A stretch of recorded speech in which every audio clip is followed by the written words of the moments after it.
as I was just saying, your leader promised to stop the boats within 2 weeks of passing legislation. What would that legislation say, and what would you do to achieve that result that nobody's done before? So we laid that out at the press conference in Oxfordshire less than 2 weeks ago, Operation Restoring Justice. So we would pass a reform government if the British electorate sees fit to deliver that at the next election. We would, number one, pass the Illegal Migration Mass Deportation Act. That would mean not only leaving the ECHR, it would mean repealing the Human Rights Act, replacing it with a British Bill of Rights, and, critically, disapplying all of the international treaties that are used by activist judges to stop the deportation of illegal migrants, including convicted murderers and rapists. You've got to do all of those things. Well, you can do all of that, but nobody on the beach at Calais is reading the legislation. What are you going to do to stop them getting in the boats and landing on the beach? Well, here's what we do. Number one, we say, if you come to this country, so this legislation will make it so that if you come to the country illegally, you will never be eligible for asylum. End of story, full stop. Number two, if you come to the country illegally, you won't be allowed to roam free. You won't be allowed to roam free. You will be detained and you will be deported back to the country from which you came. So to the degree that is happening, the reality is, why would somebody get onto a boat only to go straight into a detention facility and be deported? It would be insane. OK, well, talk about that. Just to get one thing clear, by the way, your colleague Richard Tice seemed vaguely insulted last week when I asked whether you'd put the Royal Navy into the Channel. And he wasn't quite clear whether they would be there, and if they were there, what they'd be doing. Because he said they wouldn't stop the boats, they'd observe. What's the deal? What are you going to do? What we would need to say, the issue at the moment, the Royal Navy is more than capable of surveilling the Channel, more than capable of being deployed. Marines could easily go and stop those boats. The reason they don't is because what could they do with them? What could they do with them? All they can do is what Border Force currently does, which is insane. Border Force currently, as we speak, is offering a complimentary ferry service to these illegal migrants, where they pick them up and bring them back to our shores. A reform government will take them to a detention facility. So were you in government, would you put the Royal Navy into the Channel or not? Well, whether it's the Marines, whether it's Border Force, they will be detained, taken to a detention facility and deported, which means, the boats stop coming. This is the point. The boats will stop coming.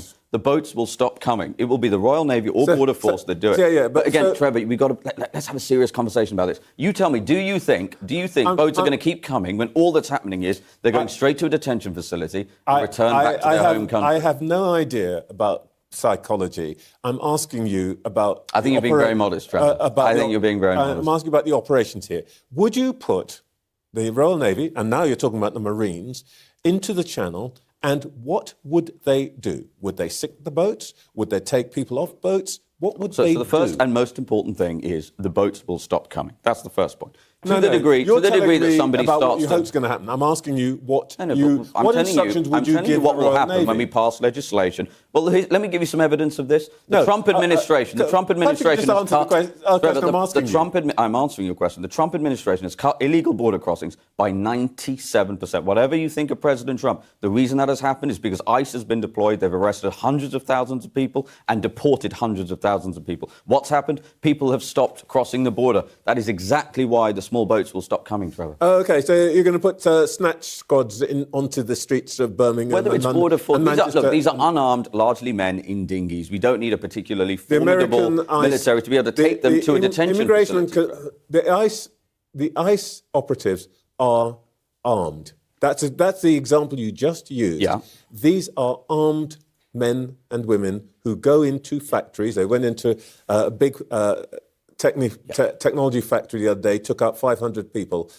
Are you saying that's what reform would do? Trevor, the reason they are armed is almost all law enforcement personnel in America are armed because Americans are armed in the way that British people are not. So no, we don't need UK Deportation Command unless they're going after people who are criminals. I wasn't the person who raised America. You said this is what you wanted to do. I'm just asking you. The point I was making is those mass arrests, those mass deportations have driven that behavioural change where people stop coming. It would be insane for people. Here's why they keep coming right now, Trevor. They're coming because they get free ferry service to our shores. They then get to get free hotels, free meals, free healthcare, free trips to the safari park, free trips to the cinema. Why wouldn't they come? Because we're a soft touch. And by the way, they're coming from France. They're not getting on a boat from Afghanistan or Pakistan or Iraq. They're getting on a boat from France because Britain is a soft touch, Trevor. You're going to detain and deport them. Let's talk about detain. Where are they going to be detained? They're going to be shipping detained. containers? They're going to be detained. Again, very similar. So we can look around the world at where things have worked and worked well. President Trump stood up 3,000 detention beds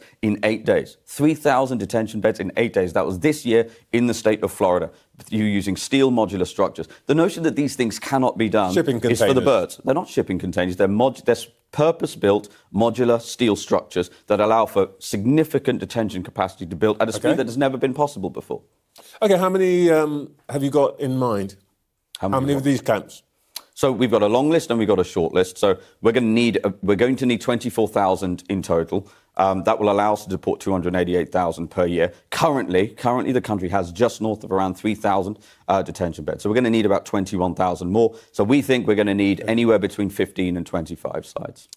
You reckon that you can deport people back to where they came from? Yesterday, Nigel Farage told my colleague Beth Rigby that you'd send women back to Afghanistan. Now, given that that country's regime is by definition one under which any woman in the world could justifiably claim a well-founded fear of persecution, does that mean that you plan to abandon that definition of asylum? What we are saying very clearly is no matter where you come from, if you come to the country illegally, without permission, you will never be granted asylum and you will be deported, yes. Yeah, you're answering a different question to one I asked you. Nigel Farage said that you would deport women back to Afghanistan. In Afghanistan, women not allowed to speak, not allowed to show their faces in public. Anything that involves stepping out of line means they probably get lashed or worse. Women in Afghanistan could justifiably claim a well-founded fear of persecution, which is the core definition of a refugee. Would you send women back to Afghanistan? Trevor, why on earth? So the reason why anyone who comes to the country illegally must be deported is because I put it to you, why is this government, why were the Tories okay with thousands of military-age men from Afghanistan, unvetted and undocumented? I'm not asking about military-age men, I'm asking about women. Mothers, Trevor, that's why mothers were protesting in Epping, because it is British women who are now being subjected to that very culture that you just laid out, the Afghanistan culture, which now British people are being subjected to. Look, Nigel Farage just spent 3 days telling us that you are the only ones who speak the truth. You are direct, you talk honestly. I'm asking you a simple question. Are you okay sending women to Afghanistan where they will have a well-founded fear of persecution? Don't tell me about everybody else. Tell me about those women. Well, I've answered your question several times because I'm saying anyone who comes to the country illegally will be deported. And by the way, I want to be clear that the best estimates say, this is really important, right? The best estimates suggest there's north of 1 million people in the country illegally, Trevor. Less than 2,000 of those are Afghan women and children. So 0.2% is the focus of your question. The reality is we have to focus on British people. Well, as Nigel said, look, I'll give you a very, very direct answer to that question. Nigel's been very clear. The Prime Minister of the United Kingdom must be responsible for the rights of British citizens, look after British people. He cannot be held accountable for the actions of every despotic regime in the world. The last point I'll make is the British government is going to send 150 million quid of British taxpayers' money to Afghanistan this year alone. Let's start by negotiating, take back your illegal migrants, otherwise you won't get that. Okay, I'm understanding that women are going back to Afghanistan. Look, Lee Anderson, Andrea Jenkins, Nadine Dorries, Nigel Farage himself, all former Tories. Is there a danger that reform starts to look like a home for people who couldn't persuade the Conservative Party to abandon its one nation tradition and become a nationalist party? And would you, for example, welcome Boris Johnson? We certainly would not welcome Boris Johnson. No, that's never going to happen. And, in terms of the Reform Party, the Reform leadership, look, the reality is we are a group of people who are patriots. We share values. We want secure borders. We want to restore sovereignty. We want mass deportations. We want serious law and order. We need more prisons. We need to send people into prisons. If you share those values, then you're welcome in our party. But, by the way, I want to say Are you saying Boris Johnson doesn't share those values? Of course not. He threw open our borders. The Boris way, which was millions and millions of non-EU migrants flooding into the country post-Brexit, betraying every single person who voted Brexit, betraying every single person who gave him an 80-seat majority. Frankly, he was one of the worst prime ministers in British history.